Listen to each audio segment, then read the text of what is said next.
Hello everyone, welcome to my YouTube channel Banking Classmate. ನಾನು ಈ ವಿಡಿಯೋದಲ್ಲಿ one of the important topic in phase of examination preparation and it is also one of the initial steps in banking examination ಬಗ್ಗೆ video ಮಾಡೋಣ ಅಂತ ಅನ್ಕೊಂಡಿದ್ದೀನಿ. ಅದು YouTube ಅಲ್ಲಿ available ಇರೋ ಫ್ರೀ ವಿಡಿಯೋಸ್ನ ಯೂಸ್ ಮಾಡ್ಕೊಂಡು ನಾವು ಎಕ್ಸಾಮ್ನ ಕ್ರ್ಯಾಕ್ ಮಾಡ್ಬೋದಾ ಅಥವಾ ಆನ್ಲೈನ್ ಪೇಯ್ಡ್ ಕ್ಲಾಸಸ್ನ ತಗೋಬೇಕಾ ಅಥವಾ ಆಫ್ಲೈನ್ ಕೋಚಿಂಗ್ ಕ್ಲಾಸಸ್ನ ತಗೋಬೇಕಂತ ಸೇಮ್ ನೀವು ಸಾಕಷ್ಟು ಜನ ಇದೇ ಕ್ವಶನ್ ಕಮೆಂಟ್ಸಲ್ಲಿ ಹಾಗೂ ಟೆಲಿಗ್ರಾಮಲ್ಲಿ ಕೇಳಿದ್ದೀರಾ. ನನಗೂ ಈ ಟಾಪಿಕ್ ಇಂಪಾರ್ಟೆಂಟ್ ಅನ್ನಿಸ್ತು ಆ್ಯಂಡ್ ನಾನು ಕೂಡ ಇನಿಷಿಯಲ್ ಡೇಸಲ್ಲಿ ಆಗಿರೋ ಎಕ್ಸ್ಪೀರಿಯನ್ಸ್ನ ನಾನು ಇಲ್ಲಿ ನಮ್ಮ ಜೊತೆ ಶೇರ್ ಮಾಡ್ಕೊತೀನಿ. ಆ್ಯಂಡ್ ನೀವು ಬಿಗಿನರ್ಸ್ ಆಗಿದ್ದರೆ ಈ ವಿಡಿಯೋನ ಫುಲ್ ಕಂಪ್ಲೀಟಾಗಿ ನೋಡಿ, ಬಿಕಾಸ್ ಬಿಗಿನರ್ಸ್ ಅವ್ರಿಗೆ ಎಲ್ಲಿ ಟೈಮ್ ವೇಸ್ಟ್ ಮಾಡ್ತಾ ಇದ್ದೀವಿ, ಎಲ್ಲಿ ಯುಟಿಲೈಸ್ ಮಾಡ್ತಾ ಇದ್ದೀವಿ ಅನ್ನೋದು ಗೊತ್ತಾಗಲ್ಲ. ಫಸ್ಟ್ ನಾನು ಯೂಟ್ಯೂಬ್ ಫ್ರೀ ವಿಡಿಯೋಸ್ ಬಗ್ಗೆ ಮಾತಾಡ್ತೀನಿ. ನಿಮಗೆ ಯೂಟ್ಯೂಬಲ್ಲಿ ಬಂದರೆ ಫಸ್ಟ್ ಯಾವ ಚಾಪ್ಟರ್ನ ಕವರ್ ಮಾಡಬೇಕು, ನೆಕ್ಸ್ಟ್ ಯಾವ ಚಾಪ್ಟರ್ನ ಕವರ್ ಮಾಡಬೇಕು ಅನ್ನೋದು ಗೊತ್ತಾಗಲ್ಲ. ಬಿಕಾಸ್ ಯಾವ ಎಜುಕೇಟರ್ಸ್ ಕೂಡ ಯೂಟ್ಯೂಬಲ್ಲಿ ಲೆಸನ್ ಪ್ಲ್ಯಾನಿಂಗ್ ಮಾಡಿಕೊಂಡು ಅವರು ವಿಡಿಯೋಸ್ನ ಮಾಡಲ್ಲ. ಜಸ್ಟ್ ರ್ಯಾಂಡಮ್ ಆಗಿ ಒಂದು ಟಾಪಿಕ್ನ ಚೂಸ್ ಮಾಡ್ತಾರೆ, ಅದ್ರ ಬಗ್ಗೆ ವಿಡಿಯೋಸ್ ಮಾಡ್ತಾರೆ ಅಷ್ಟೇ. ನೆಕ್ಸ್ಟ್ ನಿಮಗೆ ಒಂದು ಟಾಪಿಕ್ ಮೇಲೆ ಲೆಕ್ಚರಿಂಗ್ ಬೇಕಾಗಿರುತ್ತೆ. For example profit and loss. ಇವಾಗ ಸರ್ಚ್ ಮಾಡ್ತೀರಾ ಪ್ರಾಫಿಟ್ ಆ್ಯಂಡ್ ಲಾಸ್ ಅಂತ, ಸುಮಾರು ವಿಡಿಯೋಸ್ ಸಜೆಷನ್ಸ್ ಬರುತ್ತೆ. ಆ ವಿಡಿಯೋಸಲ್ಲಿ ನಿಮಗೆ ಯಾವ್ದು ಚೂಸ್ ಮಾಡಬೇಕು ಅನ್ನೋದು ನಿಮಗೆ ಡೌಟ್ ಆಗಿ ಉಳಿಯುತ್ತೆ. ಒಂದು 6 ವಿಡಿಯೋಸ್ ಬಂತಂದರೆ ಯಾವ ವಿಡಿಯೋಸ್ ನೋಡೋದು, ಯಾವ ವಿಡಿಯೋದಲ್ಲಿ ಕಂಪ್ಲೀಟಾಗಿ ಟಾಪಿಕ್ಸ್ನ ಕವರ್ ಮಾಡಿದ್ದಾರೆ ಅಂತ ನಿಮಗೆ ಡೌಟ್ ಬರುತ್ತೆ. ಈಗ ಒಂದು ವಿಡಿಯೋನ ಪಿಕ್ ಮಾಡಿ ನೀವು ನೋಡ್ತೀರಾ, ನೆಕ್ಸ್ಟ್ ನಿಮಗೆ ಸೇಮ್ ಡೌಟ್ ಬರುತ್ತೆ, ಇದರಲ್ಲಿ ಎಲ್ಲಾನು ಟಾಪಿಕ್ಸ್ನ ಕ್ಲಿಯರ್ ಮಾಡಿದಾರಾ ಇಲ್ವಾ ಅಂತ. ಅಗೇನ್ ಆ ಸಜೆಷನಲ್ಲಿ ಬಂದಿರೋ ನೆಕ್ಸ್ಟ್ ವಿಡಿಯೋನು ಹಾಗೆ ನೋಡ್ತೀರಾ, ಅಲ್ಲಿ ಪ್ರೀವಿಯಸ್ ವಿಡಿಯೋ ಹಾಗೂ ಪ್ರೆಸೆಂಟ್ ವಿಡಿಯೋ ನೋಡಿರೋದ್ರಲ್ಲಿ ಏನೂ ಡಿಫ್ರೆನ್ಸ್ ಇರಲ್ಲ, ಜಸ್ಟ್ 1 or 2 ಕ್ವಶನ್ಸ್ ಡಿಫ್ರೆನ್ಸ್ ಇರುತ್ತೆ. ನಾನು ನೋಡಿರೋ ಹಾಗೆ ಯೂಟ್ಯೂಬಲ್ಲಿ ಇಂಪಾರ್ಟೆಂಟ್ ಸಬ್ ಟಾಪಿಕ್ಸ್ ಬಗ್ಗೆ ಫುಲ್ ಸಫಿಷಿಯೆಂಟಾಗಿ ವಿಡಿಯೋಸ್ ಅವೈಲಬಲ್ ಇದ್ದರೂ ಜಸ್ಟ್ 1 or 2 ಕ್ವಶನ್ಸ್ ಅಷ್ಟೇ ಅವೈಲಬಲ್ ಇದೆ. ಸಫಿಷಿಯೆಂಟಾಗಿ ಪ್ರಾಕ್ಟೀಸ್ ಮಾಡೋಷ್ಟು ಕ್ವಶನ್ಸ್ ಅವೈಲಬಲ್ ಇಲ್ಲ. ಈಗ ನಾನು ಅಡ್ವಾಂಟೇಜಸ್ ಆಫ್ ಪೇಯ್ಡ್ ಕ್ಲಾಸಸ್ನ ಹೇಳ್ತೀನಿ.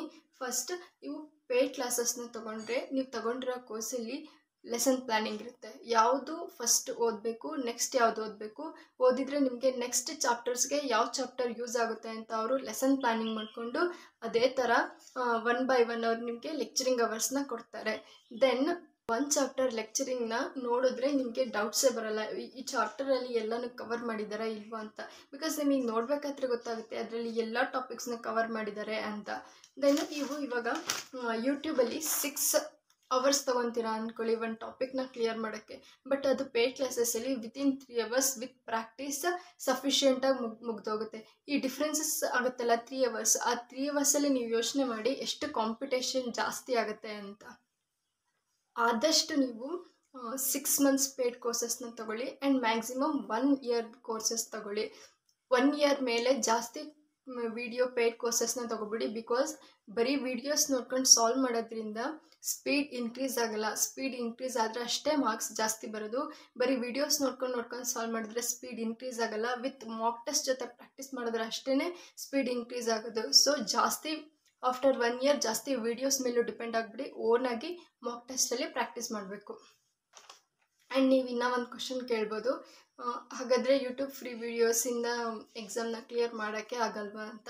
ಎಸ್, ಕ್ಲಿಯರ್ ಮಾಡ್ಬೋದು, ಬಟ್ ಅದು ನಿಮಗೆ ಎಕ್ಸ್ಟ್ರಾ ಅಟೆಂಪ್ಟ್ಸ್ಗಳಾಗುತ್ತೆ. ಇವಾಗ ಆನ್ಲೈನ್ ಕೋರ್ಸಸ್ ಪೇಯ್ಡ್ ಅವ್ರು ತೊಗೊಂಡಿರೋರು 2 attemptsಲ್ಲಿ ಮಾಡಿದ್ರೆ ನಿಮಗೆ 3rd attempt ಆಗ್ಬೋದು, 4th attempt ಆಗ್ಬೋದು, ಅದು ಹೇಳೋಕ್ಕಾಗಲ್ಲ. ಬಟ್ ಆನ್ಲೈನ್ ಕೋರ್ಸಸ್ ತಗೊಂಡ್ರೆ ನಿಮಗೆ ಸ್ವಲ್ಪ ಟೈಮ್ ಸೇವ್ ಆಗುತ್ತೆ. ಆ ಟೈಮ್ ಸೇವ್ ಆದ್ರಲ್ಲಿ ನಿಮಗೆ ಏನು ಓದಬೇಕು, ಏನು ಓದಬಾರ್ದು ಅಂತ ನಿಮ್ಗೆ ಆ ಟೈಮಲ್ಲಿ ಗೊತ್ತಾಗುತ್ತೆ.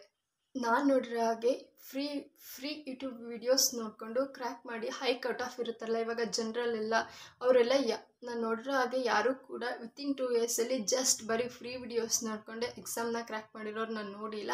ಆ್ಯಂಡ್ ಅವ್ರು ಇದ್ದರೂ ಕೂಡ 1 or 2 members ವೆರಿ ರೇರ್ ಇರ್ತಾರೆ. ಇನ್ನು ಆಫ್ಲೈನ್ ಕೋಚಿಂಗ್ ಬಗ್ಗೆ ಹೇಳೋದಾದರೆ, ನಿಮಗೆ ಯಾರಾದರೂ ಗೊತ್ತಿರೋರು, ಎಕ್ಸ್ಪೀರಿಯನ್ಸ್ ಆಗಿರೋರು, ಕೋಚಿಂಗ್ ಇನ್ಸ್ಟಿಟ್ಯೂಟ್ ಬಗ್ಗೆ ಗೊತ್ತಿರೋರು ಹೇಳಿದ್ರೆ ನೀವು ಹೋಗಿ ಕೋಚಿಂಗ್ನ ತೊಗೊಳ್ಳಿ.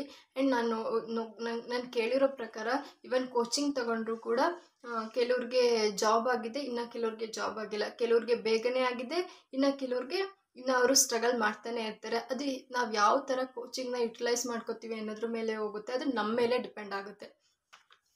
ಆ್ಯಂಡ್ ಈ ಟಾಪಿಕ್ ತುಂಬ ಇಂಪಾರ್ಟೆಂಟ್ ಅನ್ನಿಸ್ತು ಕಾಂಪಿಟೇಟಿವ್ ಎಕ್ಸಾಮಿನೇಷನ್ಸ್ಗೆ. ಸೊ ನಾನು ಈ ಟಾಪಿಕ್ ಬಗ್ಗೆ ವಿಡಿಯೋ ಮಾಡಿದೆ. ನೀವು ಕೂಡ ಯೋಚನೆ ಮಾಡಿ ಆ್ಯಂಡ್ ವೈಸಾಗಿ ಡಿಸಿಷನ್ ತಗೊಳ್ಳಿ. ಐ ಹೋಪ್ ಒಂದು ಸ್ವಲ್ಪ ಆದರೂ ಈ ವಿಡಿಯೋ ನಿಮಗೆ ಯೂಸ್ ಆಗಿದೆ ಅಂತ. Subscribe this YouTube channel for more banking updates. Thank you for watching.